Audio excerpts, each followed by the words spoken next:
Hello my lovelies, it's the Oracle, and I'll be reading a few sonnets from William Shakespeare. I hope you enjoy.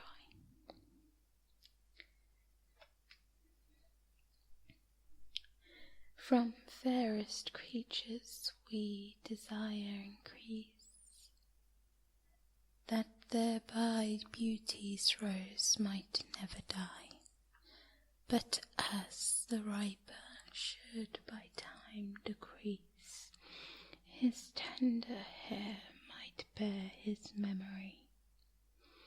But thou, contracted to thine own bright eyes, feedest thy light's flame with self-substantial fuel, making a famine where abundance lies.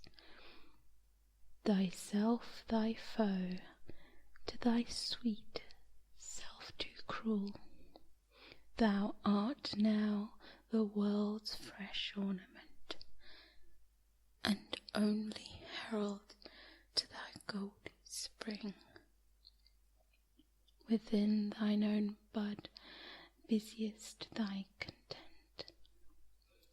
and tender churl makest waste of negarding.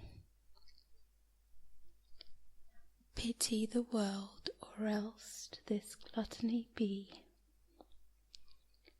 to eat the world's due by the grave and thee.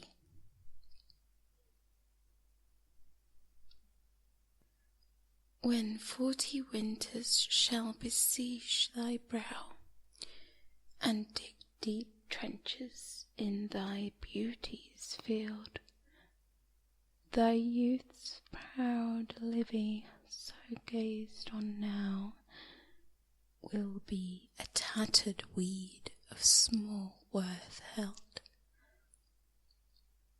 Then being asked where all thy beauty lies, where all the treasures of thy lusty days, to say within thy own deepest sunken eyes, where in all eating shame and thriftless praise, how much more praise desired thy beauty's use, if thou couldst answer, this fair child of mine shall sum my count and make my old excuse, proving his beauty by succession thine. This were to be new made when thou art old, and seen thy blood warm where thou feelest it cold. Look in thy glass and tell me the face thou viewest. Now is the time that face should form another. Thou dost beguile the world, unbless some mother, for where is she so fair whose uneared womb disdains the tillage of thy husbandry? Or who is he so fond will be the tomb of his self-love to stop prosperity? Thou art thy mother's glass, and she's in thee. Call back the lovely April of her prime, so thou through windows of thine age should see, despite of wrinkles, this thy golden time.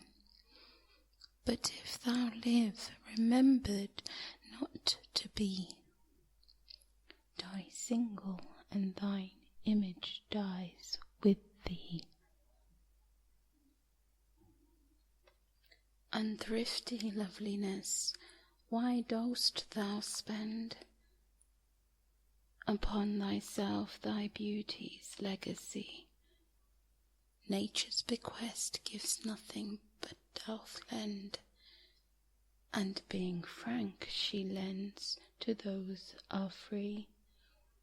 Then, beauteous 𝗦𝗧𝗣𝗣𝗢𝗧, why dost thou abuse the bounteous largest given thee to give? Profitless usurer, why dost thou use so great a sum of sums, yet canst not live? For having traffic with thyself alone, thou of thyself, thy sweet self dost deceive. Then how, when nature calls thee to be gone, what acceptable ordered canst thou leave? Thy unused beauty must be tombed with thee, which used lives the executor to be. Those hours with gentle work did frame the lovely gaze where every hour doth dwell, will play the tyrants that to the very same, and the unfair which fairly doth excel. For never resting, the time leads summer on to hideous winter, and confounds him there, sap checked with frost and lusty leaves quite gone. Beauty of snowed and bareness everywhere.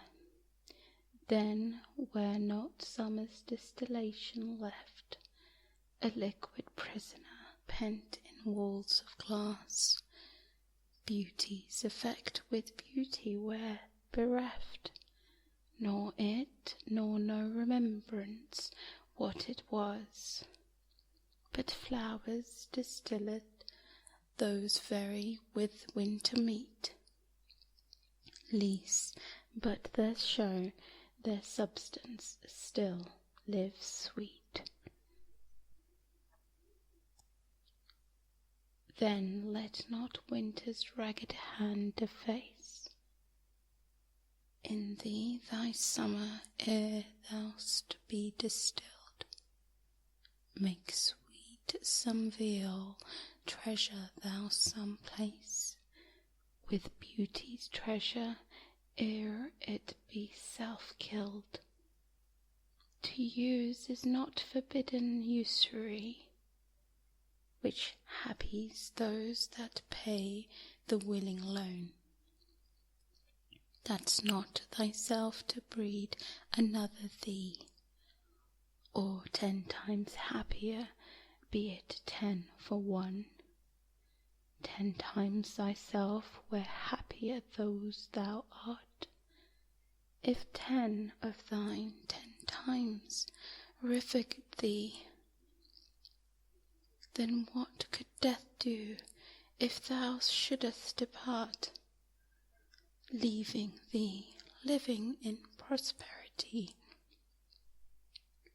Be not self-willeth, thou art much too fair to be death's conquest, and make worms thine hair. Lo, in the orient, where the gracious light lifts up his burning head, each under eye doth homage to his new appearing sight, serving with looks his sacred majesty, and having climbed the steep up heavenly hill, resembling strong youth in his middle age, yet moral looks adorn his beauty still, attending on his golden pilgrimage. But from highmost pitch with weary car, like feeble age, he reeleth from the day. The eyes, for doubtest now converted are, for his low tract, look another way. So thou thyself outgoing in thy noon, unlooked on diest, lest thou get a son. Music to hear, why hearest thou music sadly? Sweets with sweets war not, joy delights in joy. Why lovest thou that which thou receivest not gladly, or else receivest with pleasure thine annoy? If true concord of well-tuned sounds, by union married to offend thine ear, they do not sweetly shield thee, those conforms.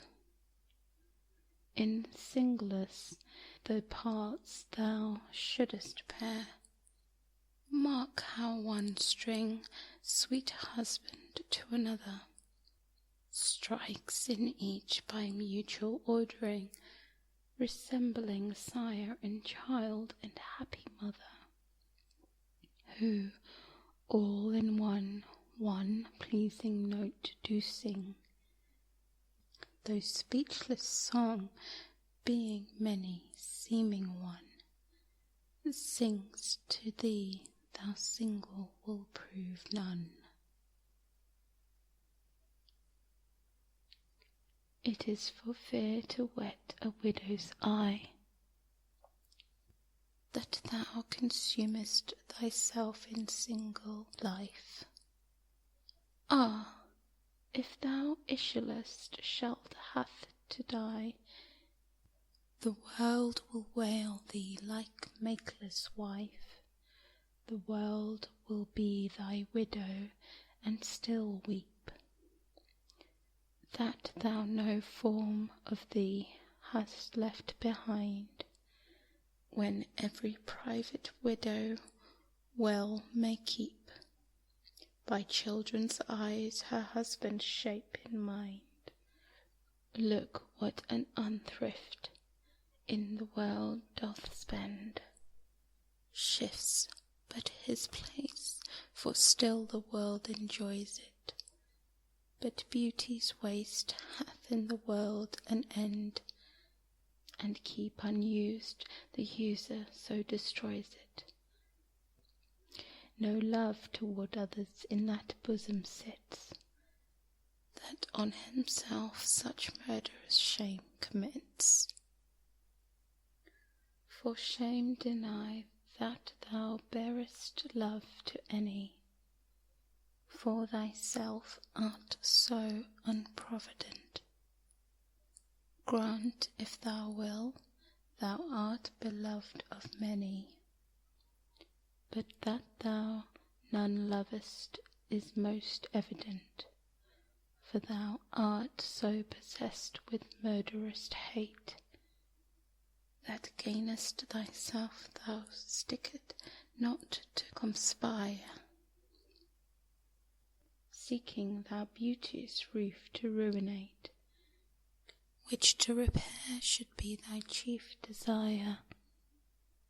O change thy thought, that I may change my mind. Shall hate be fairer lodged than gentle love? Be as thy presence is gracious and kind, or to thyself at least kind-hearted prove.